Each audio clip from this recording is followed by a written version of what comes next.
But that was when she realised that the strip club was actually a chip shop. And we're live. You are now listening to Radio Rufus. Yes, hello, loyal lesbian listeners. It is Radio Rufus, coming at you every week with the latest and greatest news, sports, games. It's a classic radio variety show with a little twist, both modern and retro. We really do it all. As always, I'm joined by my turgid co-host, Aidan. Say hello, Aidan. Hello.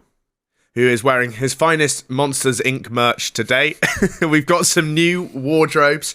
It's officially Radio Rufus summer season. Yeah. And to reflect the fact that it's way too hot in this studio to do this in a suit, we have put on M&S's finest polo shirts. It is. It's their summer collection. I think it looks the part. M&S summer collection. I thought about starting a fashion podcast at one point, but the twist is that every single item is from M&S. It's like a hypebeast show for people, for like sensible people who shop at John Lewis. Yeah. I think that would be good. Even, is M&S meant to be like a cheap place for clothes? No, it's like a sort of sensible middle class option, isn't Makes it? sense, Not flashy, but like quite expensive. Because I was thinking, is this like the Tories Primark? Or is it like actually a bit It's an interesting pronunciation of Primark there. Primark, yeah, it's the Irish pronunciation. Is it? It's Irish, It's though? pennies in Ireland. Oh, it's something. Okay, something else. Yeah. So that's like a foreign word to you. Yeah, I don't even know what it means. I don't think M&S make their clothes in Bangladesh. I think that's the difference. Where do Like they all make the theirs? M&S clothes are actually made in England, which is why a shirt is 40 quid. Makes sense. Yeah. Hence why it fits you so well, and you don't look like Randall at all from the film. Anyway, as always, we bring you the best news from around the world, though some of the scoops might not be quite as fresh as you'd imagined, because as always, we are like jellyfish wobbling through the Atlantic Ocean of this beautiful 60s radio station. Let's get into our first segment then, not news. This is what hit the headlines this week. Come together, Paul McCartney, rock legend, reveals group masturbation sessions with the Beatles. A man gets caught trying to smuggle pythons in his trousers across an international border. Boris Johnson turned away from a polling station after forgetting his ID. And an update from the Monkey Torture Network. All that and more to come. We're also touching on Quidditch and chocolate rain later, so that should be good. But starting with our first story, Paul McCartney reveals group masturbation sessions with the Beatles. I couldn't believe this interview existed when I read it, but he granted an interview to GQ this week, and the rock music legend turned horny old man shared a few somewhat unwanted sexual escapades that occurred during his... I don't mean unwanted from him, as in like he didn't consent. I mean, I didn't want to know. I could have done without reading this. Yes, exactly. Yeah. This all occurred during his time as a member of the greatest rock band of all time, the Beatles, of course. The Beatles, for uncultured swines who didn't get that joke. I feel like there are kids right now who genuinely don't know about the Beatles. Yeah, they'll hear like their parents on about them, but they won't know themselves. I feel like even if you've got like D&B parents, who definitely exist, like old ravers, Yeah. they won't have spoken about the Beatles. So there must be genuinely kids like totally unaware that the Beatles exist. You never see like TikTok trends dancing to a Beatles song. So that's how you know. Yeah, that would be good, isn't it? TikTok trends are always quite cringe. So maybe they could have like, "Here Comes My Mum," and it's like someone like sort of doing the woe with their own mum. Or in this situation, "Here Comes the Cum." Here Comes the Cum. That's really good. That should have been the original. Okay, anyway, he handily outlined his experience at a fairly standard house party at John Lennon's Fat London Gaff. This is the quote from Paul. What it was over at John's house, and it was just a group of us. And instead of getting roaring drunk and partying, I don't even know if we were staying over or anything. We were all just in these chairs, and the lights were out, and somebody started masturbating, so we all did. Yeah, It didn't take much for him to join in. It's missing a step or two, this story. Yeah. Like, from lights out, that just might be a game of musical chairs there. Yeah. But he's jumped straight to cock rubbing with nothing in between. I think the main thing I took away from this is how fuming John would be getting outed like that when you're not alive to defend yourself. Like, he took this to a grave. I don't know. He's a bit weird though. So he's probably like Happy enough. I think he'd probably be thrilled that somebody's finally speaking about this. Maybe. I think if he hadn't have been killed, he would have said something about this before Paul. Years ago. He would have got to the scoop, I reckon. Yeah. So in the group were McCartney, Lennon, and 3 of Lennon's friends. And what they would do is basically just like crank the hog, like thrash, and then take turns shouting out names of like sort of sex symbols of the time. So the McCartney quote is, "We were just like Bridget Bardot, woo!" And then everyone would thrash a bit more. I have to say, maybe we've evolved as a society, because that's not going to do it for me these days. I thought the point was to try and put them off, but they're actually trying to get their friends to complete Yeah, them. so Bridget Bardot is like one of the famous sex symbols of the era. Yeah. Of our era in this Know her well. in this timeline. Yeah. So yeah, I think that was just to get people going, but maybe we've just like evolved as humans and stuff. And I know there wasn't like you couldn't just Google porn Back then. whenever you wanted to back then. But that's not really doing it for me these days. Yeah, like relying on your imagination is a lot of pressure on the brain. I need a Facebook page at minimum. Yeah. To even to like get half-mast. Just thinking of the name is not going to help. There's a fella I went to uni with, and it was like one of the first nights out we had in first year. Yeah. And he was talking about like his first wanks and stuff, and he was saying that this is classic chat. Yeah, always. But he was talking about how he was looking through, like Very and like different catalog websites. Oh yeah. And he found like a bra category, and he just clicked into it because he saw someone he liked. But then he went down to the reviews and saw people putting in photos of them like trying it on for like the reviews. And he reckons he used to wank to the reviews on like lingerie. The reviews. Yeah. Yeah, that's funny. I used to have a Kindle. Yeah. And I don't mean like a Kindle Fire, which was basically an iPad. I mean like the reader. Right. But you can go on the internet on that. Ah, I didn't know that. So in certain places when you could connect it to the internet, you could go on Google Images. Because it wouldn't load videos, it couldn't do that. Mm. But you could like type boobs into Google Images. And it was in black and white. This sounds very error appropriate. When you were really stuck, the Kindle was the backup option. No, the real backup. Yeah. I wonder, was there a browser on the DS? Because imagine in our generation that would have been the first sort of device with internet connection. Maybe on the DSi. Yeah, maybe on the one. The DS feels a bit sort of Stone Age. Yeah, a bit too long. But the DSi was like the step between the DS and the DSi. Can I just say what a technological advancement that was? One around the same era that never got the praise it deserved was a PSP. It was ahead of its time. It definitely had a fucking browser. There was definitely people wanking on PlayStation portables. Yeah, on the year 6 ski trip, I remember that. Yeah, you know who you are from school. You know who you are. Okay, right. He added that Lennon would shout names like Winston Churchill to put his friends off. Yeah. And that the activity was a one-off, or maybe it was a two-off. That's not like... That feels weirdly sexual, but I think he's trying to say it happened once or twice. Yeah. It wasn't a big thing, he said. But, it was the kind of thing you didn't think much of. It was just a group thing, Yeah, it's quite raunchy when you think about it. Cheers, Paul. I'd think a lot of that if that happened. Yeah. It definitely wouldn't be something you had to question years later whether it happened once or twice. You'd fucking know about it. He seemed like he's almost forgotten it. Yeah. Some would say he's been suffering from penile dementia. Yeah. Oh my God. So the old pervert also admitted to watching George Harrison lose his virginity, adding that the rest of the Beatles applauded him when the job was done. He's known as a legendary musician, but this slightly taints his legacy for me. I didn't realise he was such a sexual deviant. He might have written some of the best songs of all time, but this could have ruined him in my eyes. Yeah, 100%. I think that's true, he said. The thing is, these stories, particularly Beatles stories, they get to be legendary. Very liberal use of legendary there, by the way. And I do have to check. Wait a minute. I know we had 1 bed and 2 sets of bunks. And if one of the guys brought a girl back, they could just be in bed with a blanket over them, and you wouldn't really notice much except a little bit of movement. How long? Like, the Beatles got very famous and very rich. How long were they living in bunk beds? Yeah, and fucking hostels. Yeah, I guess it must have been like before the fame and stuff, but I don't know.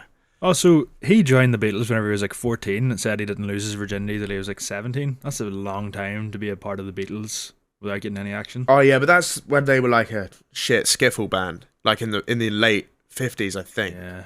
People were shagging when they were like 12 back then, though. Yeah, that is true. You hear about like grandparents and stuff getting married at like 14, 15.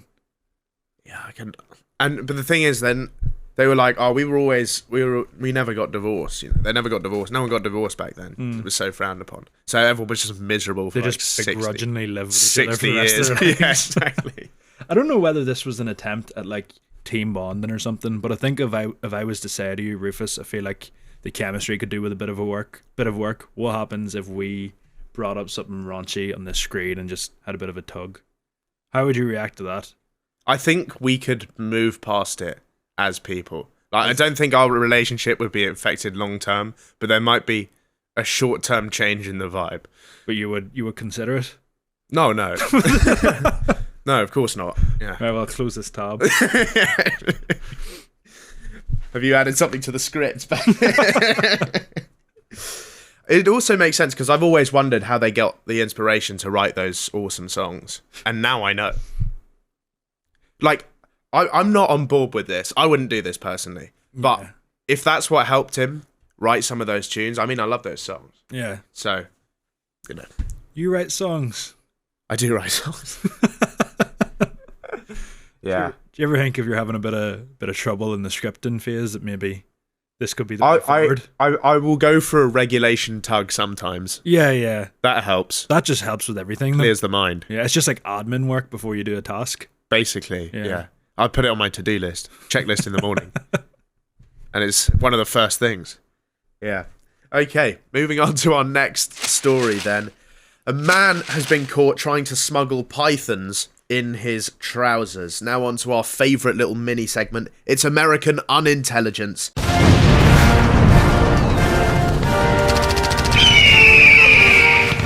And this one really is snakes almost on a plane.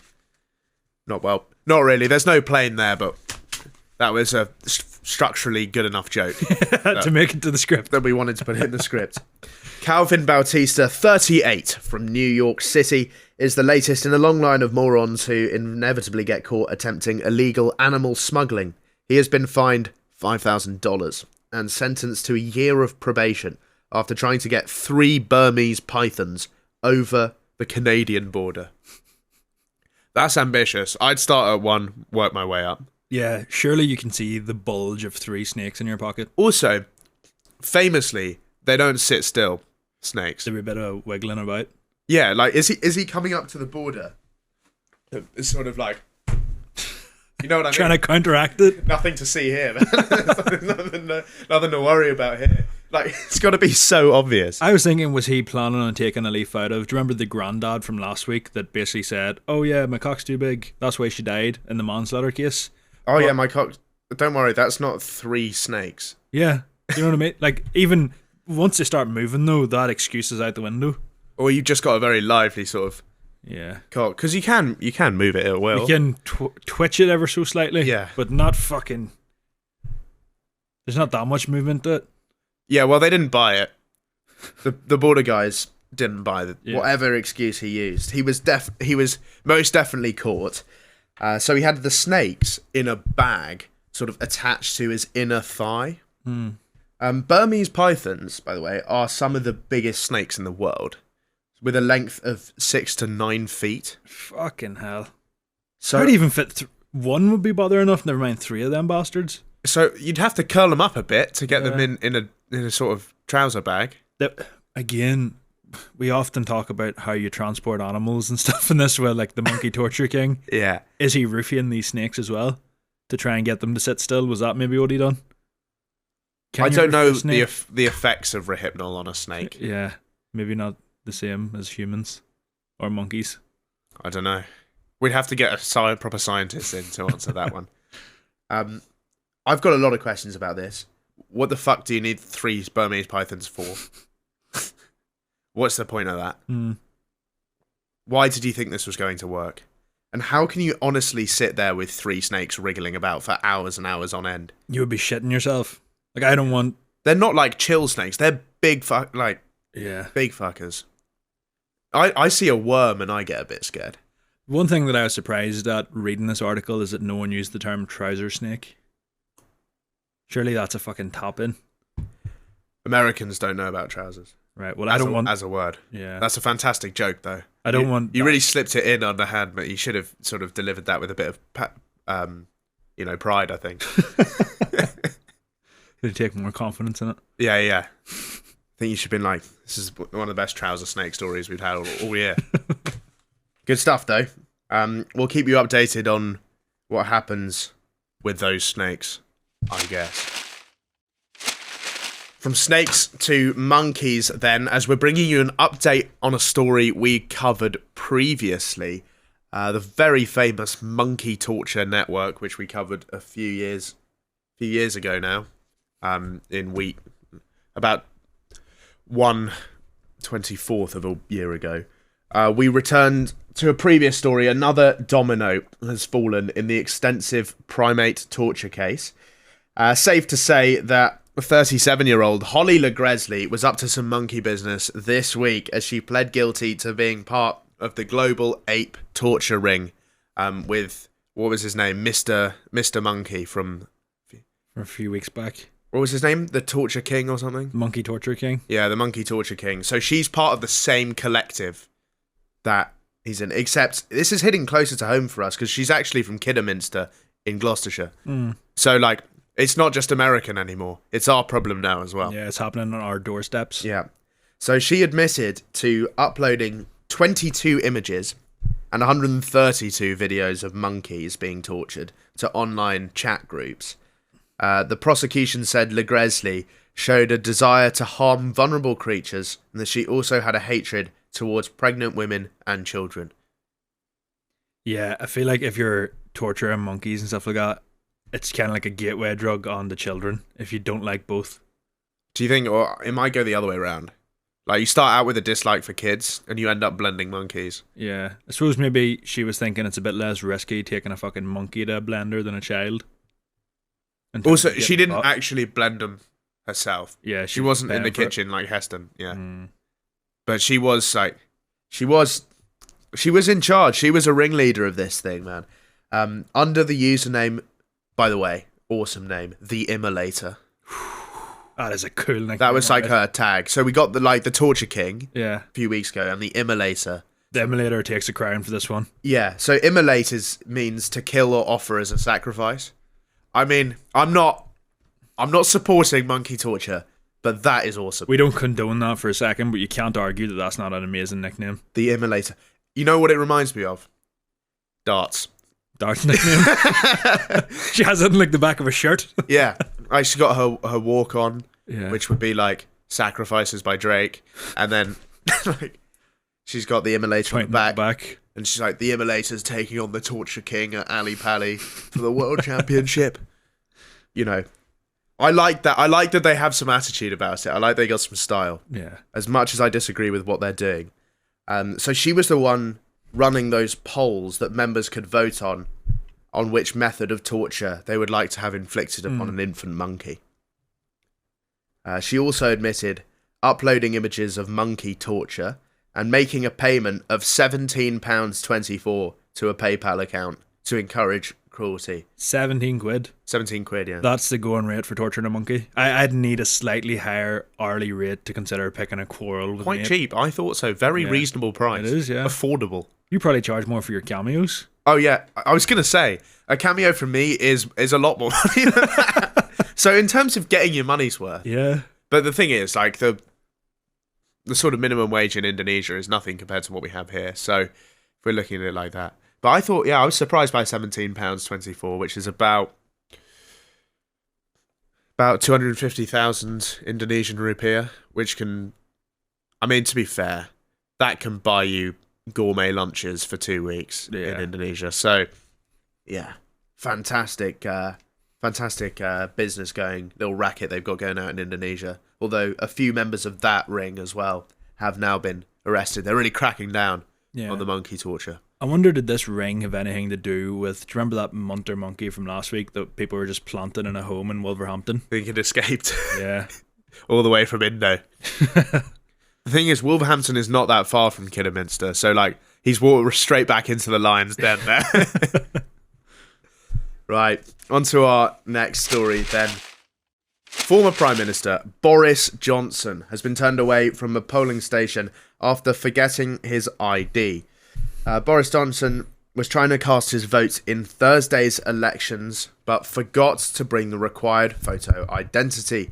The former Prime Minister was initially told by staff he would not be allowed to vote in the Police and Crime Commissioner election in South Oxfordshire without providing his identity card. This misstep was hugely embarrassing for Johnson because the requirement to bring photo ID is a stipulation of the Elections Act he introduced in 2022 whilst in Downing Street. So it's his own law, man. Yeah. I believe the saying, hoist with his own petard, is quite relevant here. Very relevant. What I like about this is obviously the staff know who Boris Johnson is. It's not like It's not like they don't recognise him.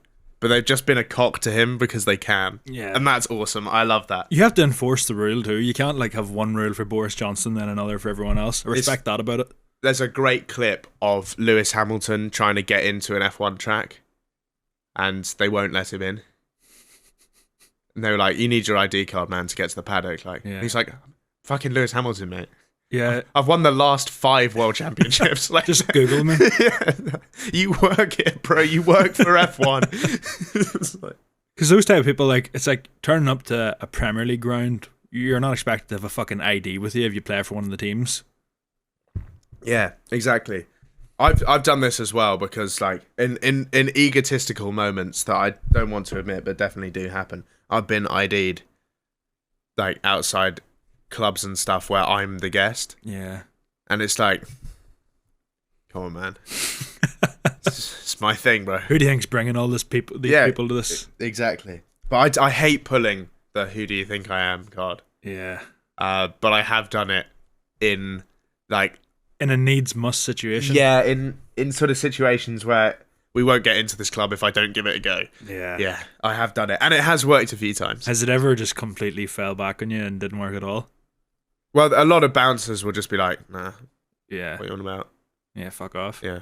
So, in which case, didn't lose anything. We're in the same position we were before. So, maybe I should do it more. Yeah. So, Johnson is not the only Tory MP who got into this problem. On the same day, there was the Ipswich MP, Tom Hunt, didn't bring his ID either and got his own Conservatives to, like, sort of do an emergency mail-in vote for him, and then blamed dyspraxia as the reason he couldn't find his ID, which I'm not saying he doesn't have dyspraxia, and I'm also not saying I know what the fuck dyspraxia is, but you can't just come up with that out of nowhere, mate. Yeah, like if your average member of the public says that, they're still getting the same treatment. Yeah, you can't... It sounds like he's invented that. Yeah, you're not convinced it's a real thing, are you? Nah, not really. Absolute waffle. Boris did eventually get to vote. Do you want to guess which way he voted? I wouldn't even have the slightest idea. No, me neither.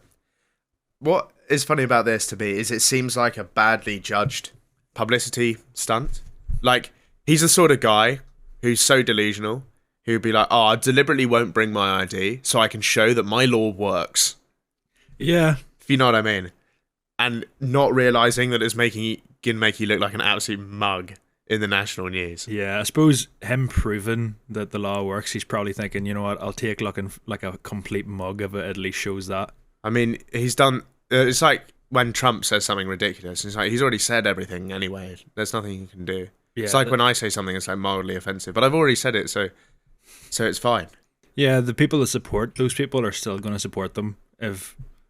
Especially for Trump, if he said everything he's going to say, yeah. One more. There's nothing else he could just go up, call a press conference, and just repeat racial slurs for 2 hours. Yeah. And like, honestly, it might help him. Yeah, he would get more numbers. Yeah, I think so. Yeah, ridiculous these days. Anyway, we now move on to our sports segment, Snatch of the day.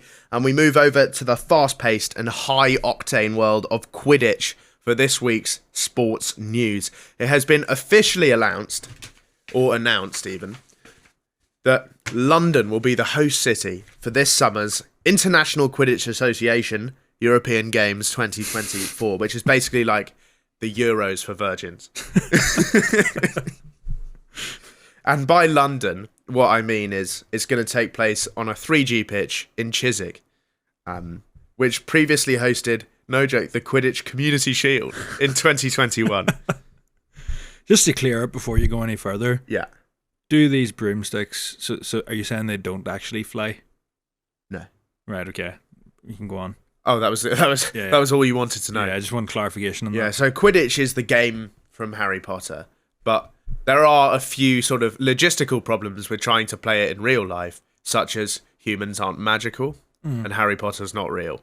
Yeah. But they still wanted to get it across as sort of accurately as possible.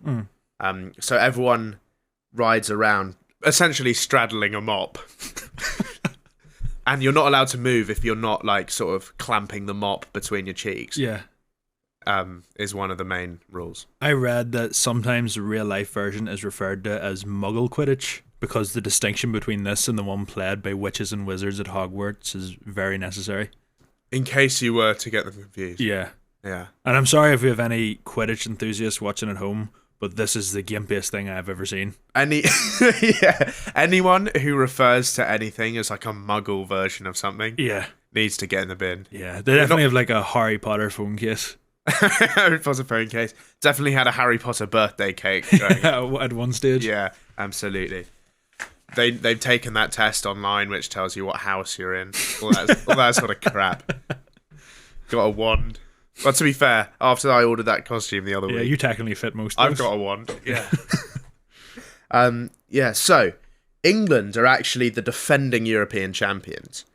They beat Germany 160-140 in the 2022 Euros after a heroic capture of the snitch to end the game, which has now become known in the Quidditch history books as the Battle of Limerick, which is where it took place.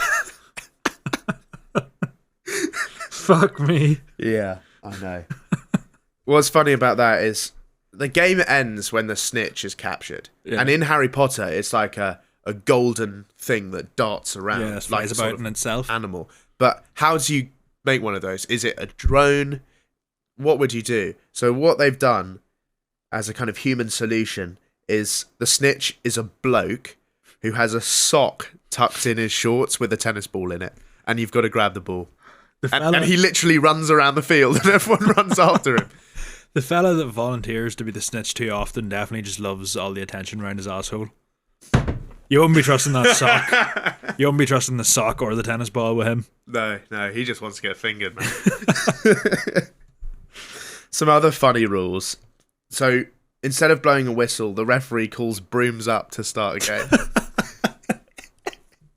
I think the only thing worse than playing the sport is refereeing it.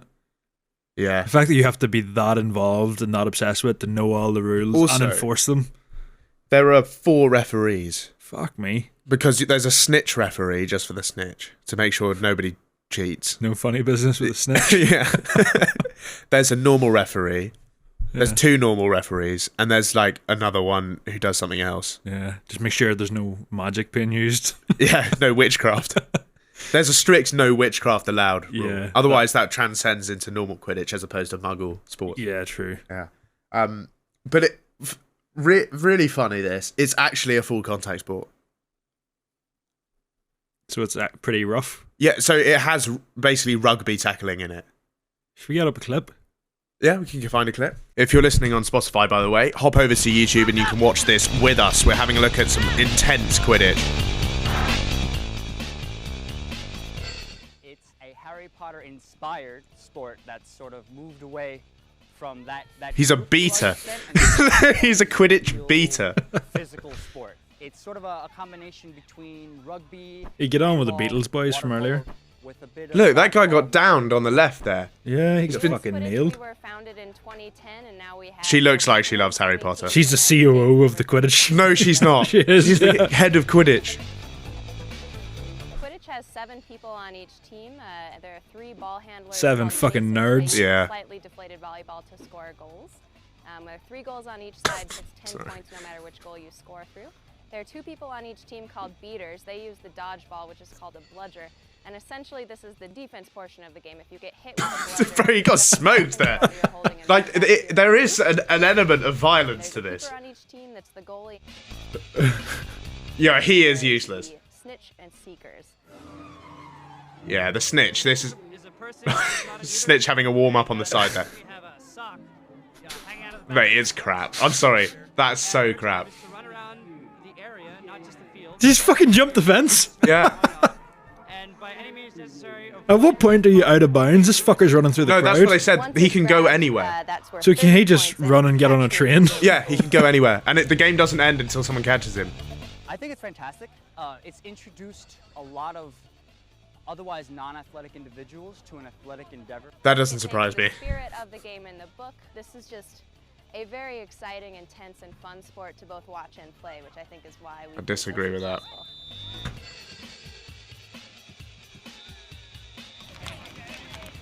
Is there any world where you see yourself playing this, and not only playing it but enjoying it? Here's the thing. I think if you did it in a sort of PE lesson environment at school, and you could absolutely smoke some people with those dodgeballs. Yeah. Like, it would be fun. It would be enjoyable in that environment, but it's the signing up to do it. Once you're past the school days and you're not just trying to pass a PE lesson, you're literally I doing just this don't as want a to go hobby. out for pints with these people. Yeah. Imagine the after-match drinks are going to be rough, mate. So many butter beers after this. yeah. Right. A couple of fire whiskies with the boys. Lovely stuff. It's also important, I've written this down, that whilst England is European champion and a full member of the association, Ireland is only an associate member of the IQA. So lots of work to do there for Ireland.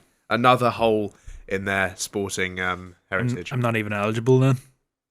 No, you're not even a full member of the thing. I'd have you on. I reckon you'd be decent actually at Quidditch. Like genuinely. I don't know if that's a compliment or an insult. I just think like imagine you as a keeper. Yeah. You'd fucking body those nerds. On to our next segment. Drizzle kicks coming at you now. It's the weather and it's bad news for all my Minnesotans out there, as the town of Burnsville has been struck by a literal shitstorm this week. Carissa Brown was waiting in the drive-through line at a coffee shop in the town when she was quite unbelievably just pooed on by a sudden chocolate rain. I was waiting in line, getting my daily coffee, and all of a sudden, Brown dropped onto my vehicle, Brown said. Great name. Worked out perfectly there. It was like it rained brown for a second. Boom, like that. I got out, and I went to the car in front of me, and I was like, what just happened to us? And he was like, I have no idea. Brown says her car and the vehicle in front of her were just fully covered. She also said, my child was with me, so I'm glad the windows weren't open. And this is the quote from the child here. An intelligent, precocious kid. It stinked. It was poop. At least that's cleared up for us. Yeah. Brown says the residential area is under a flight path, hence the potential origin of the shit. Yeah. But planes don't drop shit out of the sky. So apparently that happens more often than you'd think. I thought they didn't.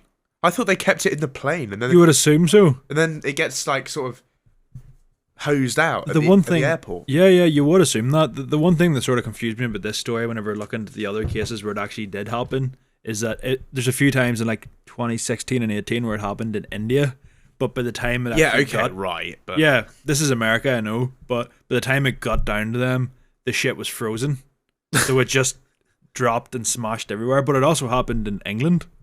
has it? Yeah, 2012. It was a Long Island couple that were over, and they were covered in sludge as a plane flew overhead. And then this is the one couple in Leicester, England, reported an incident where pungent blue ice hit their roof, broke apart, and landed on their heads. So the fact that it hasn't frozen in this case makes me think, is it really from a plane? Someone else has dropped this? Well, it's got to be low altitude then. Yeah, true, it could have been. Well, is it like a US attack helicopter and a GI has shit out the side? Is that...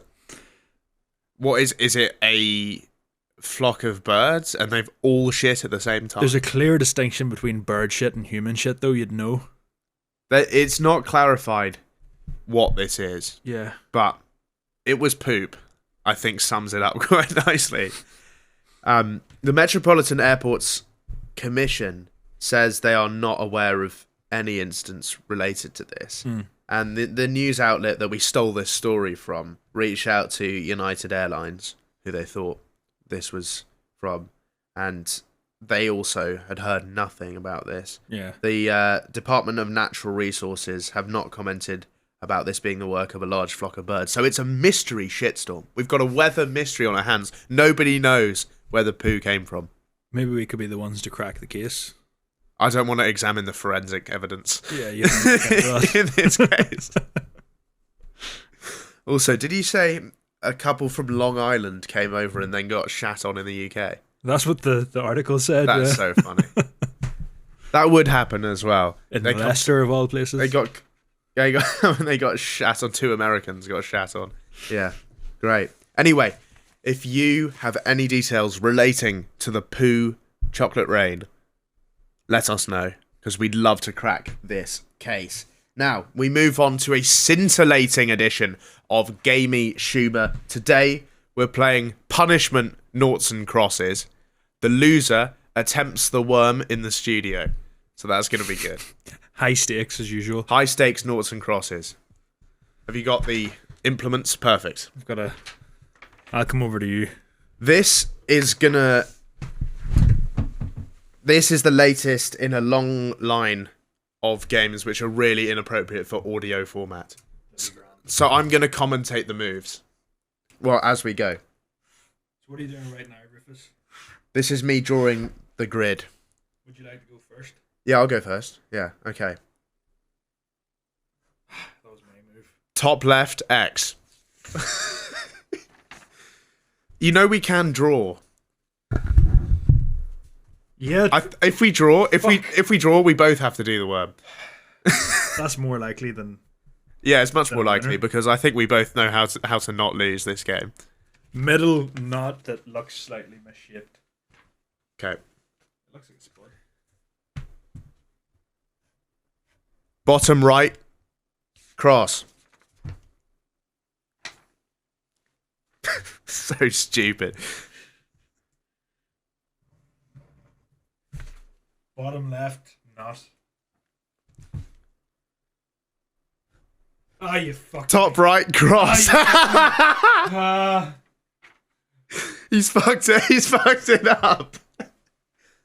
Can I call a friend? You need help with this one. I thought I was onto something.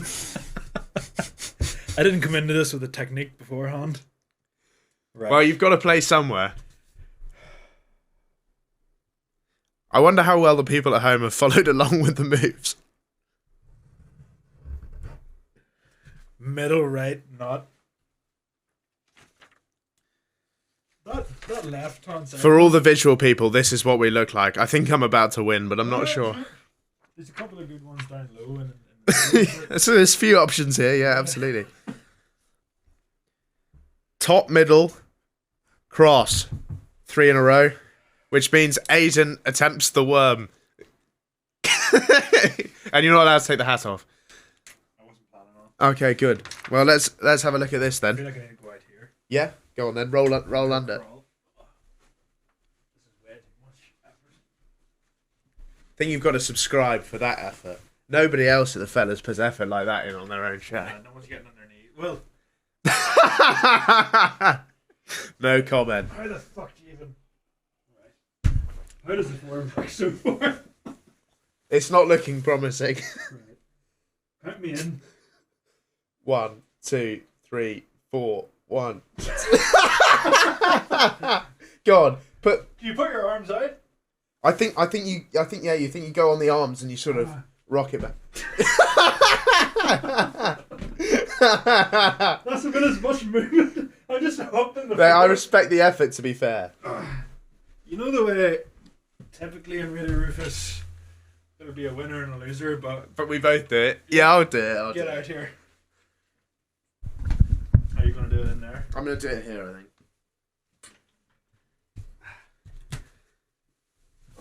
Right. Here we go. Oh! So I'm just doing a bit of yoga to warm up. Right. I've never realised how rock hard this floor is.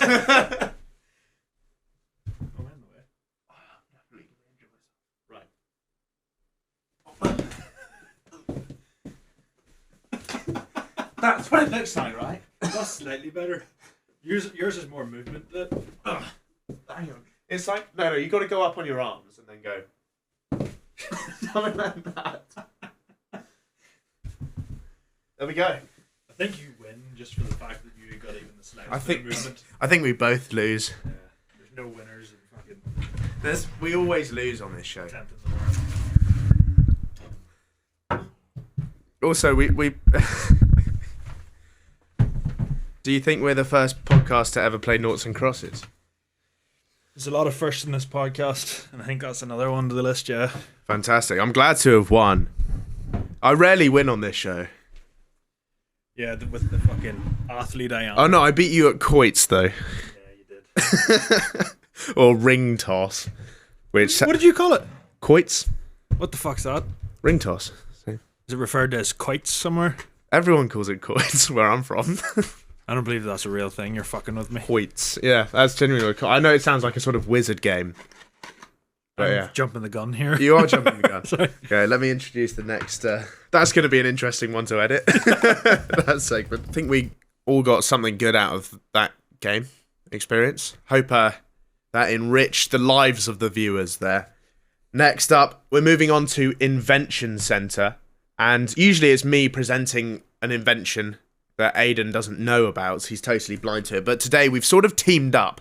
And given what we talked about on last week's episode, we wanted to try Calpol and vodka after deciding it might be an absolutely delicious drink to have at the prees. Yeah. So today we're just going to give it a go. We are. First of all, I wanted to get like a proper drink of it, but apparently even Calpol, a lot of it can kill you. So I didn't want to risk, like it would have been a pretty hard one to come back from. I suppose you're dead anyway, but overdosing on Calpol wouldn't look great. But you can take it in shot form. Oh, so we're doing shots of Calpol. Yeah, so I've got this from fucking Boss Man. Yep. It's £5 for a bottle, which I think is actually pretty reasonable. See if we can get past the childproof lock. They're tough, those. Cracked it in one. Oh. That's quite impressive, you know. So we'll put the non-branded vodka in first. The non-branded vodka, which no one would ever be able to tell is actually Sidemen. Do half vodka, half Calpol. Yeah? Is that a normal amount? Yeah, that's all right. I have high hopes for this. I think it's going to be delicious. Yeah. I'll be very disappointed if it just ends up in like a weird sludge like the Calippo. Because I love both of these things. They're two of my favourite drinks, so I can imagine combining it would be really, really awesome. You've never reminded me so much of Walter White in his prime. He says, licking the child's syringe. That sounds so dodgy. How much Calpol are you allowed to have before you die? I think we're sort of on the borderline here. One shot. And it's apparently a whole bottle would have fucked you. I don't believe that. I don't believe it either, but it's what Google said. And you know, like lean, the drug, drinking cough syrup. We tried that at university once. We were like, we don't have anything to do today. Let's try and make lean, like rappers drink. All it gave me was constipation. And all I can taste of that is vodka. Do you think the vodka might overpower the Calpol a little bit? If it does, I'd be severely disappointed. I don't really drink much these days, so this is going to like, it needs a mix. The layers have I already separated. mixed it so much. You're going to stick the finger in it? That smells so bad. Just all vodka? Right, yeah, it's all vodka on the top, and then I've got my chaser ready. I've got my spit bucket.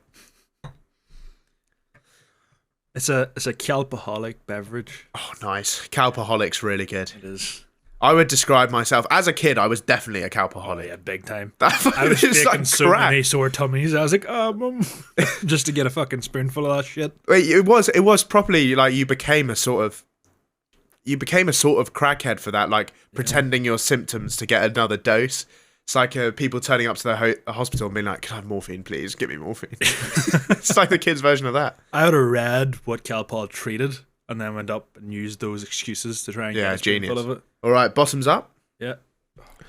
Oh, it's so warm. Yeah. Just vodka. Oh! Just vodka. Wow. I don't hate it. All I tasted was vodka.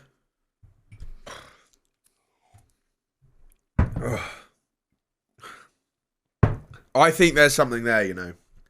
I think the ratios were off. Oh yeah, polish it off with a bit more Calpol. Yeah.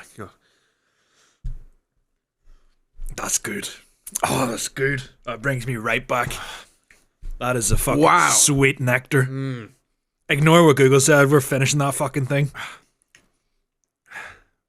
Mate, after the pod, this is getting done. Oh, yeah.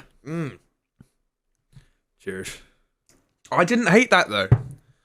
It just needed... I feel like if you took the flavouring from it a bit more, but the The actual... ratios were off. Yeah, I put half and half. Yeah, I thought- think, like, if you were mixing a drink, you wouldn't put, like, half vodka, half Coke, would you? You'd put, Nah. like... So maybe closer to a quarter or a third would be good. But I think there's fundamentally... That's pretty delicious, actually. Like, once I got the Calpol hit on the back end, I'd work through the vodka. Yeah. Yeah. Do you want another one? A semi-success, I would say. I think there's... It's like the early stages. It's of a work in progress. Yeah. But the fundamentals are there. So we're happy to report that Calpol and vodka, it's all right. Yeah. It's okay. Now, we move on to questionable, where inspired by the experience we've just had, I've asked our wonderful audience, what's your lowest moment at work? Obviously, this is actually our job, believe it or I not. think I just had mine. Yeah, exactly.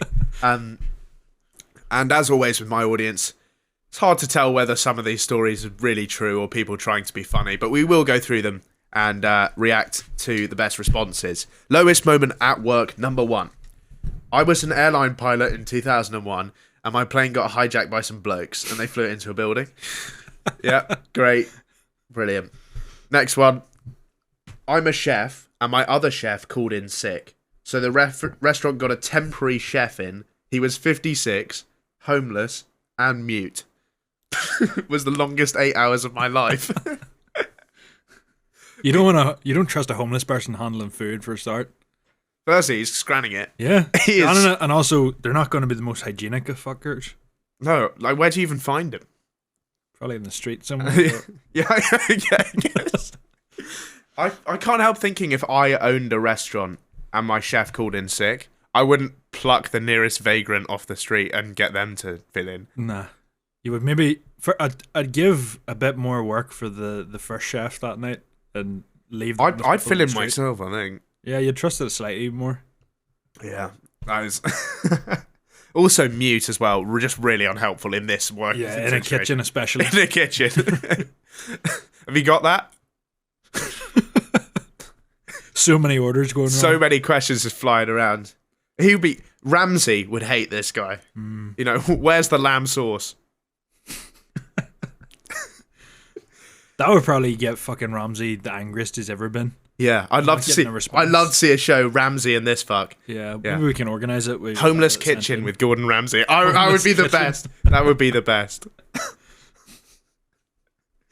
Oh, that would be absolutely awesome. Right, next one. And you know this is good because it starts, I want this to be anonymous, which it always is on this show, so Yeah. nothing to worry about, mate. I would masturbate in the toilet cubicles multiple times a day. This is not the only story along these lines that I had sent in. Yeah. I then started hearing stories about work about a toilet masturbator. However, nobody seemingly knew it was me. I used the work Wi-Fi to watch porn, and having a history in IT, I knew that with some digging, it could be traced back to me. I changed my device's name to the name of a colleague I didn't like, and continued. After a couple of weeks, though, no surprise, this colleague was approached about it. I had friends in the IT team who said he was given a formal warning, and I had to sit there with a straight face like nothing had happened. I moved to using my data after that, and to this day, I've never been caught. Awesome, but you've got to data it from the start. Yeah, you know that's inevitable. In If you've got a background in IT, Why you even... The first work wank you have, you're off the Wi-Fi, surely. Yeah. Except, actually, my data, like when I go on my data, it has a child-safe filter on it. What network are you with? EE? Do you have a choice in that, or is that just something that You can turn it off, but Right. I've never figured it out. So I have to go on my back data. to Google Images on the Kindle? Back to Google Images on the Kindle. Yeah, absolutely. Back in black and white, going on to bigtitsmelons.com, which, by the way, is still around as a website. Big Tip Melons? Bigtitsmelons.com. Right. That was a favourite. Anyway, moving on. I asked a guy with one arm which arm he wanted a vaccine in. That's great. Because that's a standard question you ask everybody that. Yeah. And say he's wearing like a hoodie or something, you might not realise initially, because a lot of people, especially women, they like put their hands inside their hoodies. Yeah.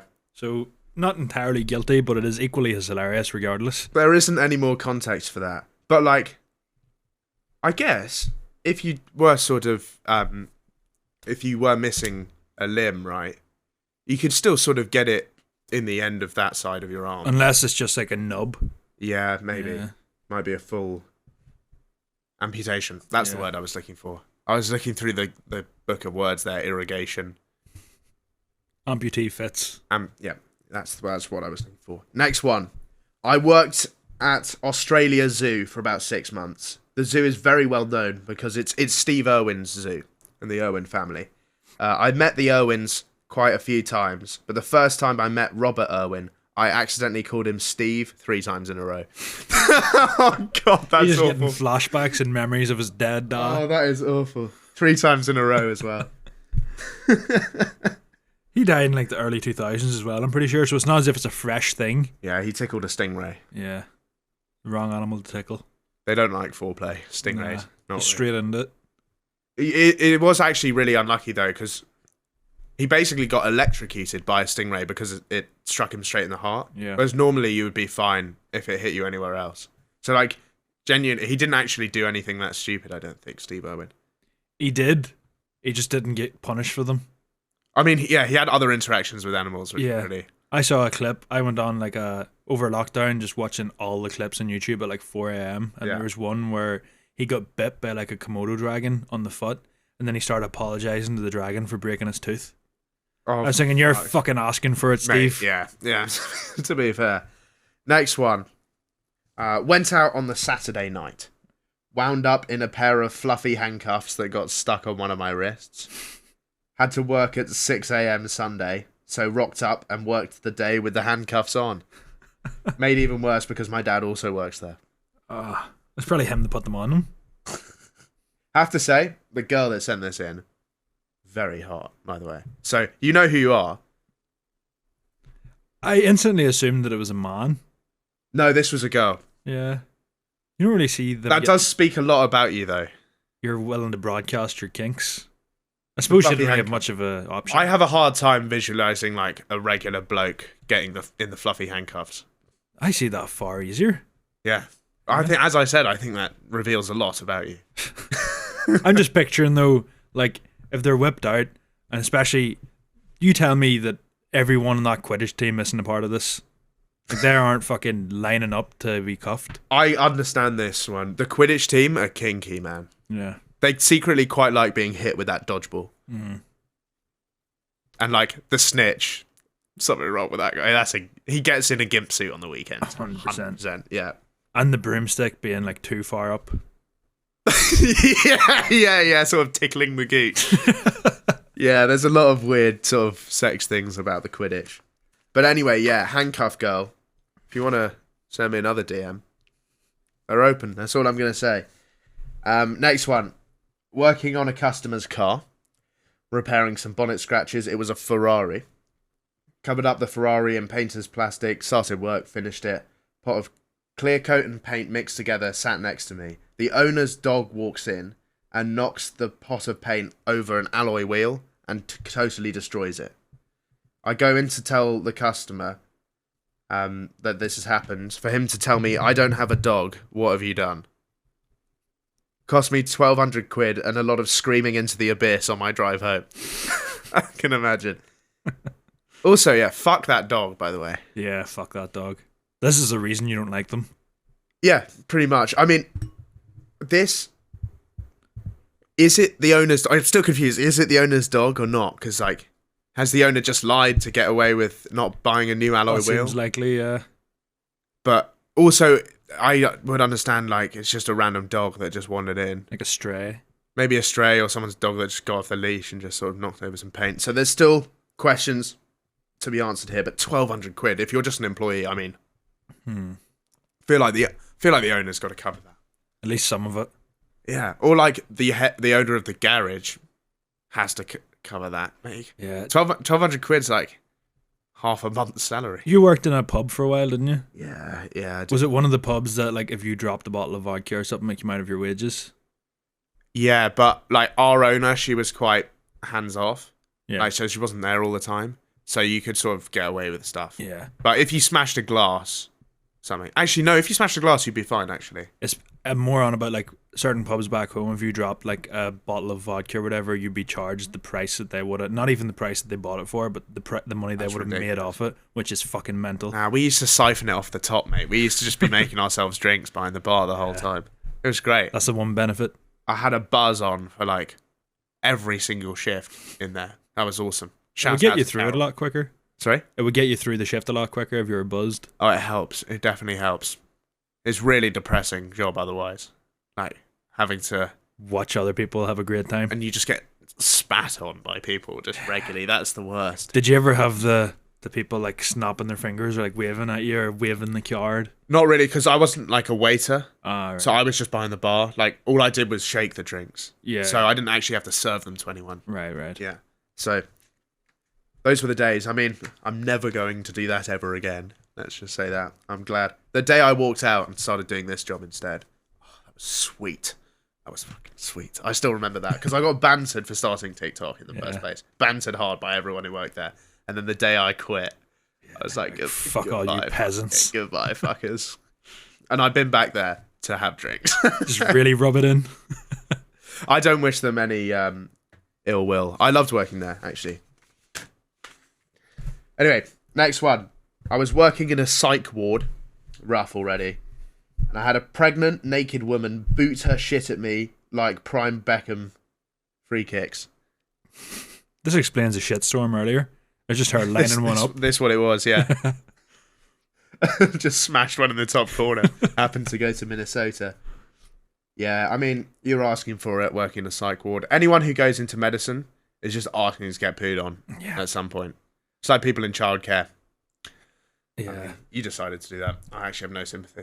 I went to uni with someone that was working in some like real infamous mental hospital, and they were saying that one of the patients wouldn't eat their food unless they pissed on it.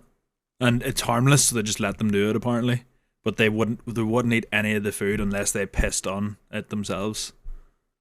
But they're eating it, their own piss. Yeah. It's not like, okay. No, like the fucking staff aren't pissing on it. There'd be a problem then. Right. Yeah. But imagine just having to turn a blind eye and you're putting their dinner out and you know rightly they're fucking putting it below their Well, couch. I went through a phase when I was a kid where like I couldn't really eat stuff without ketchup on it. Slightly different. I know, but the principle's sort of the same.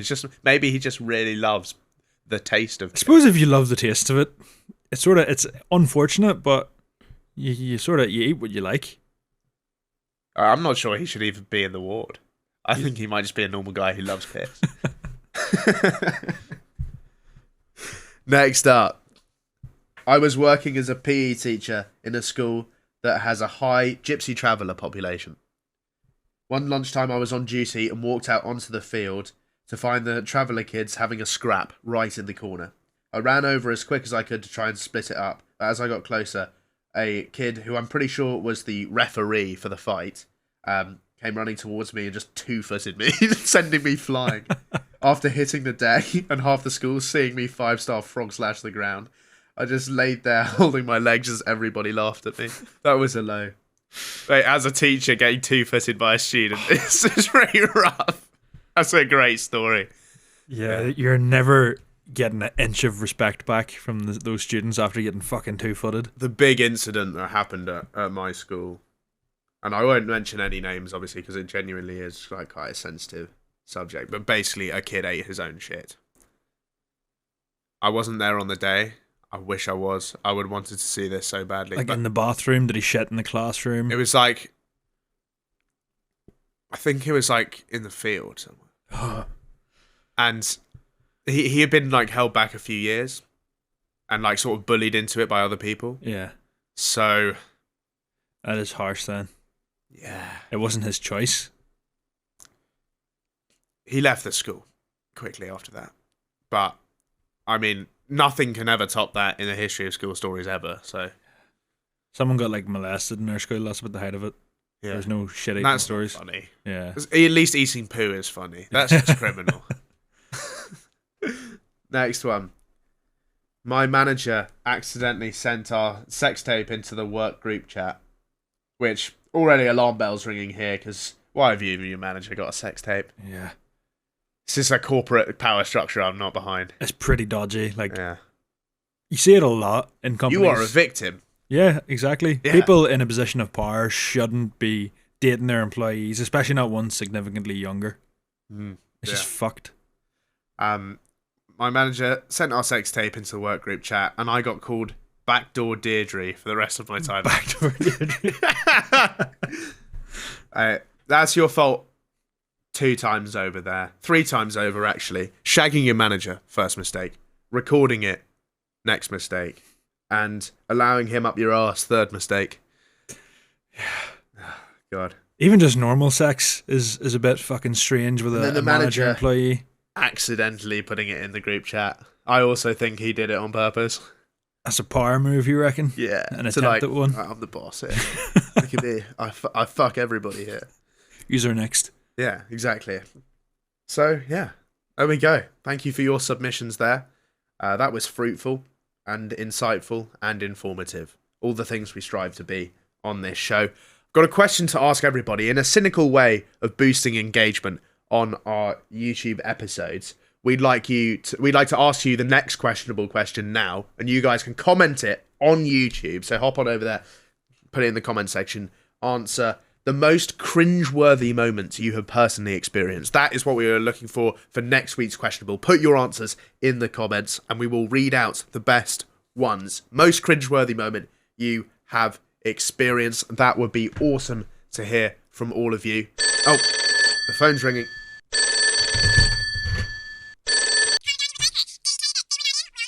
Oh, wagwan, mate, yeah. Ah, see. Ah, that's a stinky one still. Yeah, nah, allow it. Allow it. Alright, my G. Yeah. Wow. This is a big one. I've just had some breaking news in straight down the wire. Straight down our illegally laid military communications wire from the Soviet Union, of course.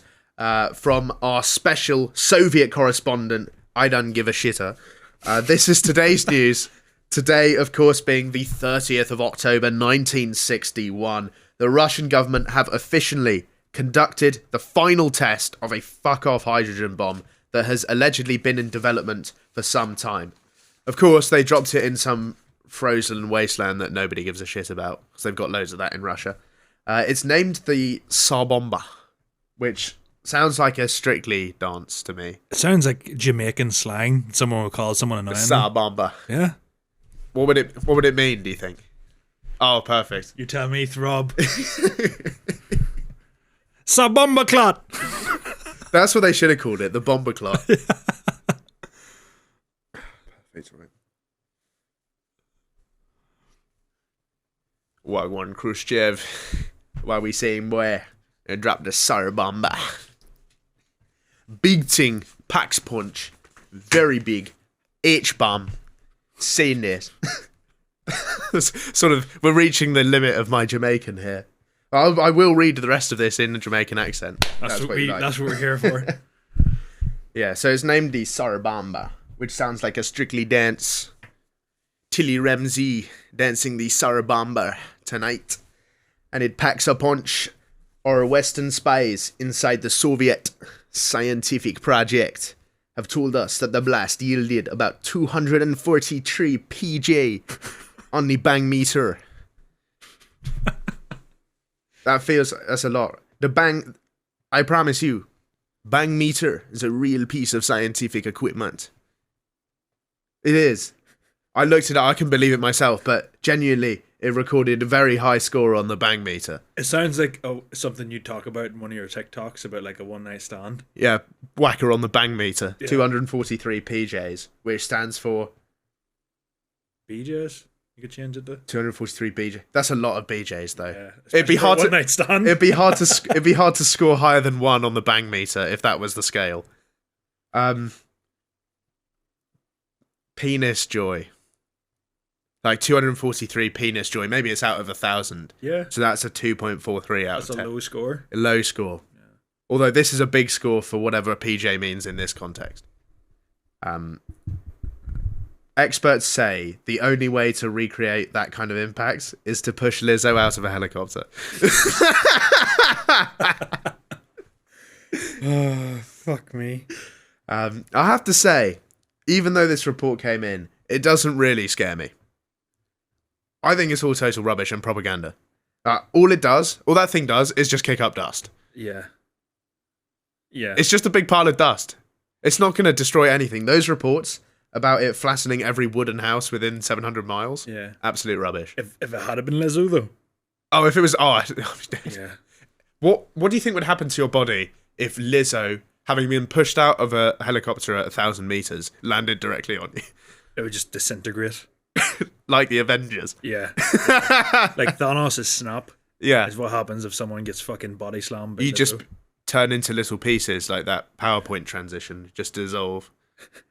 Has she made any music since she got cancelled that you're aware of? The thing is, I didn't listen to any before, and I No. definitely don't listen to any now. So, like, it hasn't changed my life. It was just funny that the majority of her fan base was like body positive women and stuff like that, and then it came out that she was fat shaming all her backup dancers. It is the biggest... Pot kettle black situation. It is the biggest pot kettle black situation. It's the biggest act of hypocrisy since... Trying to think of another one now. It's like her shaming someone for being fat is the equivalent of Hitler taking issue with what Kanye West said about the Jewish. Yeah, that's a really good analogy. Yeah. Because she's not just, like, a bit fat. Like, she is actually morbidly obese. Yeah, she's like worryingly fat. Yeah. Like, there's all right. We've talked about body shaming before. Okay. A bit on this podcast, which being a bit overweight, being a bit chubby, no issue with. But if you're at a stage where your health is at risk, like, get it fucking looked at. Get through the bacon slicer. Yeah, exactly. Anyway, yeah, just wanted to say, bring it on, the USSR. I'm ready. I don't think this is going to cause any political problems over the next 20 years. Yeah, we're That's safe. a fake bomb, man. That is propaganda, and I can stand up to that. It doesn't matter that they saw it in Alaska. What happened to the accent? You're still Oh shit! I've totally forgotten about it. you're wearing the Jamaican hat for no reason. How would you say propaganda in Jamaican? Yeah, that's hard, isn't it? Difficult word. Oh, I've totally lost it now. I need to get back in with my sample sentence. Wagwan boy. Shaniqua say wagwan to me trouser snake. Propaganda. Sounds like an Irishman, like, let me have a propaganda at those tits. That was definitely like back in the fucking days where propaganda was a regularly used word. Yeah. That was a pickup line that would get you in. It needs to have a first half that I can't quite connect the joke to first. Like, We'll work on it. set it up with propaganda. Yeah. Let me have a propaganda at those tits. Back in the day when that would have presumably been funny. Yeah. Yeah. It's presumably Actually, it's pretty funny now. Yeah. We'll workshop the lead up to the punchline. Fantastic. Привет, Daisa babushka. I think that ends that well. And now we come to the end of this episode of Radio Rufus. Of course, previously we have had the musical Serenade here, but now there's another update. Now the songs are only going out on the Instagram and TikTok pages for this show. They're no longer going to be on YouTube or Spotify because of difficulties we've had there. But if you want to hear it, They're every week. So head on over to TikTok and Instagram. Songs are always there, and check them out. Back to you in the studio.